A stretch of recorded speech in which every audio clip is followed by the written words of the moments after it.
Intel CEO Pat Gelsinger has said that semiconductor chip supply will be more important than oil and gas for the next 5 decades, and that global politics will soon be dominated by the availability, trade, and investment in microchips.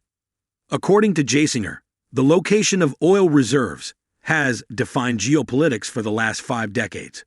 But in the future, the focus will shift to where technology supply chains are and where semiconductors are built. In a recent interview with CNN, Gelsinger stressed the importance of semiconductor chip supply in relation to geopolitics and noted that the location of chip manufacturing is largely concentrated in Asia in countries like China and Taiwan.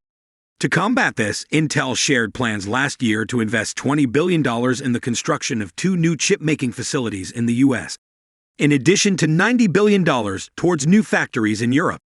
Gelsinger also emphasized the need for a geographically balanced, resilient supply chain when it comes to the manufacturing of semiconductor chips. Gelsinger also touched on the challenges that CEOs face in today's environment, citing the tough economic environment due to factors such as the COVID-19 pandemic, China, Ukraine, and energy in Europe, as well as inflation in the U.S.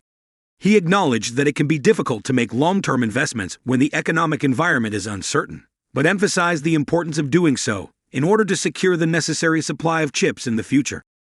Intel isn't alone in its efforts to expand chip making, with President Joe Biden passing the CHIPS and Science Act last year that aims to invest more than $200 billion to help and encourage companies like Intel to establish domestic chip making and research in the United States. This move is expected to boost the semiconductor industry and help to reduce the reliance on foreign chip suppliers.